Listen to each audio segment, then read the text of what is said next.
Hola, ¿qué tal? Bienvenidos a la segunda parte de este programa. Estamos en la primera parte, ya veníamos hablando un poco de todo lo que está pasando en Venezuela, el escenario político, y de repente salta un tema que a mí me parece que puede ser muy oportuno por la semana que estamos viviendo, que es a propósito de la hispanidad, o lo que también en otros países se reivindica como la resistencia indígena. Obviamente, para hablar de resistencia indígena, nosotros no somos las personas más adecuadas, podrán intuirlo fácilmente, pero me parece que este es un tema que tiene que abordarse, Neomar, desde intentando percibir todos los puntos de vista con el mayor respeto. Así que bueno, yo quiero empezar, a ver, tengo que poner un punto de partida. Vamos a hablar de hispanidad con un hijo de español, con una persona que además tiene la nacionalidad española. Entonces, nada, yo creo que al final podrás conectar más con esa herencia hispana de lo que muchos pensarían. ¿Qué significa para vos esa palabra, la hispanidad? Bueno, te voy a hacer la historia de mi vida trataré en 5 minutos. Vale. Tengo nacionalidad española, tengo, como tú dices, el pasaporte o la doble nacionalidad, venezolana y española. Nunca he ido a España, nunca he ido a España, no conozco España, salvo por los cuentos de familiares, por mis primos, toda mi familia, digamos, paterna, que es Uh-huh. la familia española, ha vuelto a España casi en su totalidad. Yo soy de los que me he quedado en Venezuela. Casi todos volvieron a España. Los hermanos bueno, de hecho, los dos hermanos que tenía mi papá, que habían venido inicialmente y que estaban acá, ya han fallecido los dos. Mi papá es el único que queda de la familia acá. El otro hermano volvió a España, apenas Venezuela se comenzó a poner mala en los 90, ni siquiera esperó que llegara Chávez, se fue antes. Imagínate. Y hay unos hermanos de mi papá que nunca vinieron a España, que se quedaron. Mi papá llegó de España, llegó a Venezuela en los 50. Mi papá nació en el año 50 y llegó a Venezuela en el año 55 o por ahí, cuando gobernaba Pérez Jiménez. La relación que tengo con España es, como te digo, desde el punto de vista lejano, cercano, porque bueno, hay una carga allí, pero soy más venezolano que español, eso es obvio. Ahora, esa misma relación, además de que mi familia no es digamos, no es de una región de España, no es madrileña, no es valenciana, no es andaluza, son canarios, más bien son isleños. Entonces hay una cosa distinta, porque los isleños se parecen mucho a los venezolanos. Es una relación en la que yo no concibo diferencias, Jovel, y eso me lleva al texto, quizá el único que yo he leído en profundidad del tema de la conquista, que no es un tema, no es un texto sobre la conquista, es un tema un texto sobre el ser venezolano. Es un texto que se llama El laberinto de los tres minotauros, de un autor venezolano apellidado Briceño Guerrero, que habla, y siempre lo recuerdo de tanto en tanto, ¿no? Que habla de que Venezuela o América como tal cosa independiente no existen. No existe América. Él dice, somos la segunda Europa. Y él lo dice fundamentalmente por una verdad de piedra, que es que lo que llegó en esa carabela, lo que vino acá, es lo que funda lo que somos.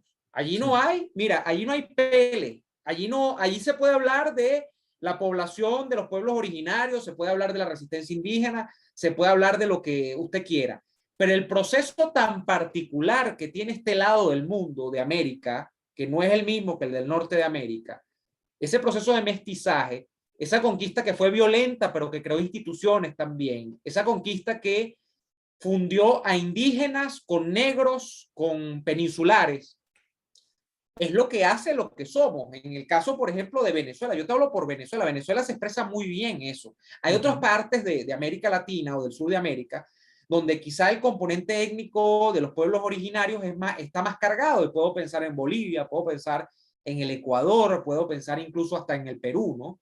Pero más allá de eso, las usanzas, los modos de ser, son el resultado de esa mezcla, que yo no entiendo por qué, bueno, sí lo entiendo ahora, que el tema como que cobra nueva vigencia para la agenda de las izquierdas, ¿no? A nivel mundial, porque hablar de una agenda indigenista para la izquierda es fundamental, bueno, para posicionarse desde la víctima, como lo dijo Carlos Histórica. Rangel, otro libro importantísimo, por cierto, ese quizá tan importante como el otro, igual de otro venezolano, Carlos Rangel, del buen salvaje al buen revolucionario, para entender el tema, pero que te hablan de un proceso que es falso, que aquí ocurre una mezcla, que sí, una conquista, que las conquistas son violentas todo el tiempo, pero la pregunta hay que hacérsela, que es una pregunta antihistórica, pero hay que hacérsela en retrospectiva.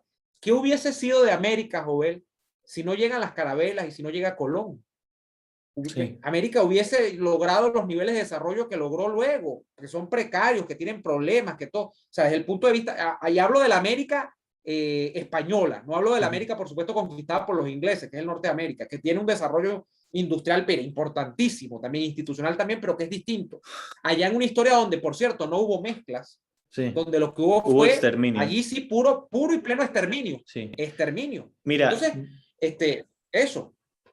Yo creo que yo voy a intentar hacer un ejercicio de estos que a Jean-Marie le gustan, de equidistancia. Entonces yo me voy a poner aquí, obviamente sabiendo que en mi caso la equidistancia es bastante complicada por muchos factores, que pueden ir desde mi origen hasta mi color de piel, hasta el hecho de que ahora estoy en Europa, entonces seguramente para muchos voy a ser un privilegiado por ser blanco, bueno, todo lo que quieras. Pero lo que yo voy a intentar hacer ahora es un ejercicio en el cual vamos a hablar de hechos.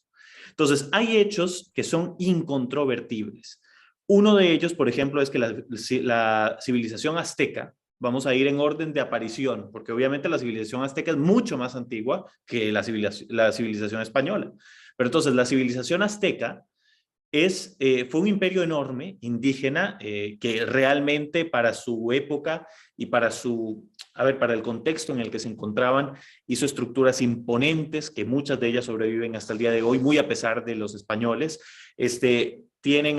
Tuvieron un estudio de la astrología que es realmente impresionante, y los mayas también muchísimo. Entonces, eran civilizaciones que iban avanzando para su momento, para su contexto, de una forma extraordinaria. Ahora, ciertamente había un nivel de violencia que hoy nosotros también consideraríamos crímenes de lesa humanidad, muchos de los rituales de los aztecas, ¿no? Porque había sacrificios de hombres, de mujeres, de niños, de bebés. O sea, era una civilización realmente sangrienta. Esto es un hecho. O sea, yo no estoy aquí inventándome nada. Todos sabemos que eso es así. Entonces, también es un hecho que cuando llegaron los españoles a costas mexicanas, a Veracruz, lo que hoy es Veracruz, eran personas en unos barcos a la par de un imperio. O sea, el hecho de que la conquista española se haya dado pese a la enorme desventaja numérica que había, te habla de que también hubo procesos de negociación que normalmente no son puestos sobre la mesa al hablar de todo esto. ¿Hubo violencia por parte de los españoles? Sí, desde luego que la hubo. Despreciable, aborrecible, violaciones, sí. Por ejemplo, me parece que hay gente que es muy cándida, ¿no? Y yo sé que es su trabajo. George Harris, por ejemplo, hacía un ejercicio muy cómico en el que decía que no, que las indígenas veían a los catires y entonces ya tú sabes, más bien encantadas y decían, enciérrenos a los hombres indígenas allá. Mira, yo no creo que eso haya sido así tampoco. Obviamente lo entiendo como un recurso humorístico que también puede ser utilizado, bueno, muy políticamente incorrecto. Yo supongo que ese show no lo ha visto medio mundo de la izquierda, porque si no ya habrían cancelado a George Harris. Pero entiendo lo que él quiere decir, pero tampoco creo que haya sido así exactamente. Pudo haber de todo. Habría indígenas a las que les gustaban más los catires, había otras que estaban casadas bajo sus cultos, y se dio violencia. O sea, eso es innegable y es absolutamente condenable. Ahora, esto entendido desde la hermenéutica actual, desde lo que somos hoy y desde lo que hoy entendemos como correcto e incorrecto. Yo quiero resaltar que ciertamente la corona española, muy rápidamente, todavía estaba viva Isabel de Castilla, y implantó leyes que iban en favor de estas nuevas personas, a las que sobre todo desde el punto de vista de la corona, que estaba profundamente ligada a la Iglesia Católica, tenía la intención de evangelizarlos, de instruirlos sobre su alma, ¿no? Porque además primero había que descubrir si tenían alma. O sea, era todo un debate histórico que hoy nos costaría entender. Pero entonces hay que poner las cosas en su justa dimensión. La vida, y esto es obvio, no es como ahora. Isabel de Castilla proclama esas leyes y no es que les mandaba un tuit y entonces inmediatamente a los 2 segundos ya los españoles sabían qué tenían que hacer bajo la dirección de la reina. Ellos actuaban por instinto, muchas veces en autodefensa, de ambas partes. También los indígenas se autodefendían, los españoles también todo el mundo ahí estaba en constante ataque y entonces en constante defensa, y de ambas partes. Y yo ambas partes las considero válidas. Pero entonces, Los españoles no supieron inmediatamente que el designio de la reina era que a esas personas se les tratara con dignidad. Eso lo supieron después, porque eran meses de viaje, meses. Y en esos meses ya se había instaurado un dominio que estaba basado, obviamente, sobre prácticas que hoy yo no validaría en ningún contexto. Pero entiendo y yo no puedo Estamos negar. hablando de 500 años atrás, joven, Ya han cuando pasado 500 la años. atrocidad era lo Sí, normal en el mundo. La gente se claro, moría de una gripe. exactamente. Y Cuando, además no se cuando morirse de considera. hambre era normal en el mundo. Sí, no se considera tampoco, porque claro, las cifras que yo en este momento no podría ni siquiera aventurarme como decimos nosotros, a batear o a improvisar una cifra. Pero ciertamente la cifra, el descenso demográfico que hubo a raíz de la llegada de los españoles fue importantísimo, pero no se considera normalmente, porque esto no entra en la narrativa, digamos, más vendida, que hubo pandemias. Y ahora estamos viviendo una. O sea, los españoles ciertamente trajeron a América, o llevaron a América en este caso, porque yo no estoy en América, pero a América llevaron enfermedades que no había y que acabaron con el sistema inmunitario de los indígenas de la época. Entonces hubo mucho descenso poblacional a raíz de las pandemias. Y entonces esto no son crímenes de lesa humanidad, esto fue una naturaleza. No puedo decir que sea el mismo caso de lo que estamos viviendo ahora porque el origen de esta pandemia no está muy esclarecido, pero en esos casos sí, y no se habla de esas pandemias. Entonces yo creo que al final la historia es la que es, no podemos negar lo que somos, porque al final se enaltece mucho a los indígenas, ¿no? Y yo lo entiendo, lo respeto, claro, lo valoro porque todos tenemos un poco de esto también, pero no podemos negar tampoco nuestras raíces españolas, las raíces, lo que somos también, es que es parte de nosotros.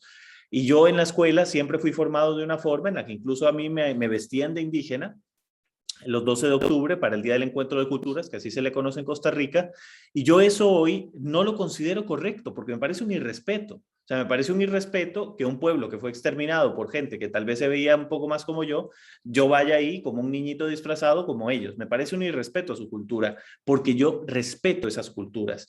No tengo nada en contra de ellas, me parece que tienen derecho a existir como cualquier otro, pero esta negativa constante, esta negación de la historia y de nuestras raíces, que también, aunque a muchos no les gusta, son españolas, me parece absurda.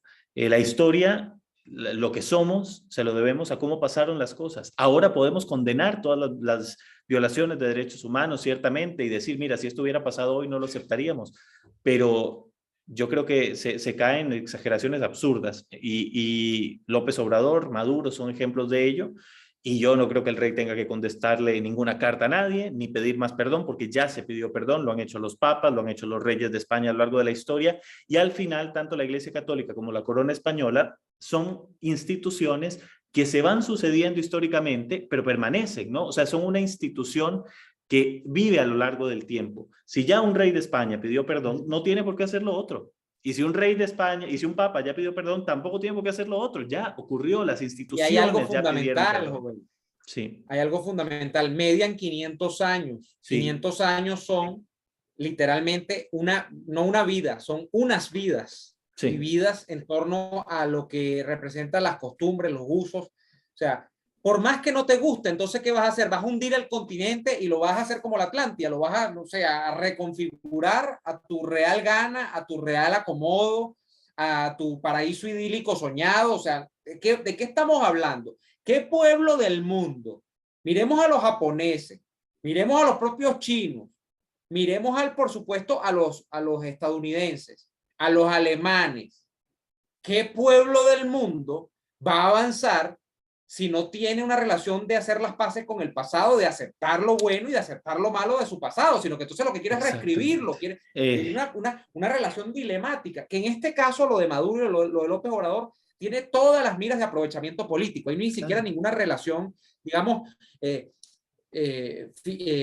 filosófica, ontológica, de que ellos de verdad están preocupados por el proceso de conquista y colonización de hace 500. A ellos no les importa eso. A ellos lo que les importa es decir que siempre hay un enemigo extranjero, de que ellos son los agredidos, de que Sí, la izquierda siempre está asediada por poderes internacionales, o sea, de construir un relato político, no un relato histórico. Ahí lo que es una construcción. Pero yo lo que llamo es a eso, hay que aceptar lo bueno y lo malo del pasado. Lo han aceptado todos estos países. Algunos claro. de ellos incluso tributan Bueno, que hablar de Claro, de los pueblos de Oriente, ¿no? sí. Que tributan bueno, lo que ocurrió hace 1000 años atrás, y ellos de eso se sienten Hay orgullosos. formas de resarcir, hay Por formas de supuesto, resarcir que tendrán además más lógica o no. A ver, por ejemplo, si los españoles dijeran que le van a dar la nacionalidad española a todos los descendientes de indígenas de América Latina, bueno, imagínate, sería España el país con mayor población del mundo. Eso es imposible, prácticamente imposible. Pero ha habido, bueno, por ejemplo, con los judíos sefarditas, una ley de memoria histórica que ha intentado resarcir el daño histórico. Yo no sé qué tanto se hace, la verdad, y no sé qué tan efectivo es, pero bueno, es una forma que tienen. Esto de devolver el oro también, es que la gente no se da cuenta de que lo que se extrajo en 300 años de oro de América, Venezuela habría podido extraerlo en un año actualmente. O sea, no se dan cuenta de que no, esto... Jovel, pero entonces, ¿qué hacemos? Entonces que el rey de España diga, devuélvame las instituciones, devuélvame los No, cabildos, no. devuélvame Bueno, o sea, en Venezuela, en Perú, en Colombia, o sea, el entramado institucional, que hay sí, gente que dice, bueno, no, me gusta más el de los Estados Unidos, el sistema de gobierno, pero sí, ok, perfecto, lo que tú quieras, pero el entramado de instituciones que evidentemente no existían en los pueblos prehispánicos y el que existe después en la época hispana, con los cabildos, con los arreglos, digamos, de las capitanías, en el caso venezolano, los virreinatos, en el caso de Perú, el caso de, sí. o sea, la administración, el aparato, eso se llama el aparato administrativo del Estado, la configuración de Sí. algo parecido al Estado Bueno, en pues es este que lado del mundo.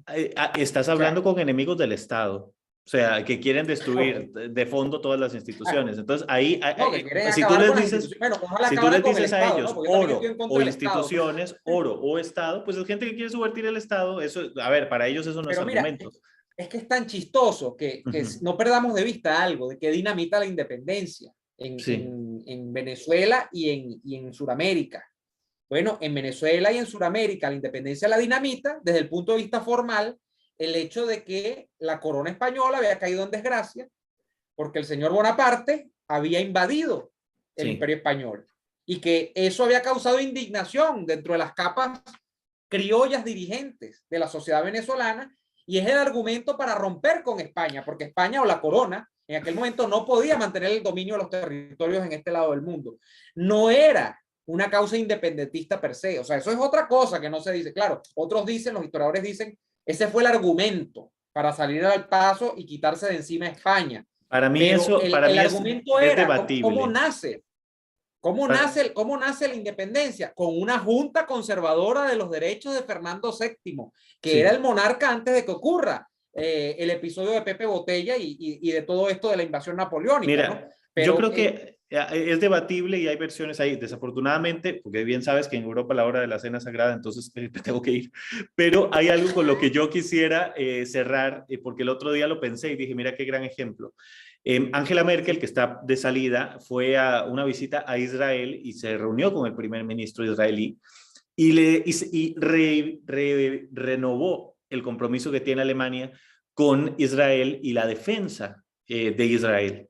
Esto es históricamente muy relevante, porque si hay un pueblo que ha sabido de exterminio es el pueblo israelí, y si hay un pueblo que ha sabido de exterminar es el pueblo alemán. Entonces, que en este punto actual tengan la capacidad de reunirse, y obviamente no te puedo decir que todo el mundo ha dejado las diferencias con Alemania en el pasado, pero ciertamente que ahora Alemania tenga la capacidad de responder por Israel y renovar un compromiso en la defensa de su derecho a existir, me parece que es el mejor ejemplo de que estas diferencias, que son mucho más recientes que las nuestras, que son de hace 500 años, pueden zanjarse.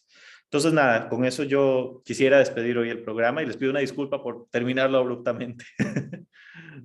no, no, no, nada que ver. Bueno, un gran saludo a todos los que nos ven todas las semanas y les invitamos a que lo vuelvan a hacer de nueva cuenta la próxima, cuando estaremos de nuevo en ida y vuelta. Pura vida y Saludos la por primera acá, parte está en el canal de Neomar, por favor. acá abajo en la descripción. Saludos a todos, un gran abrazo. Pura vida, hasta luego.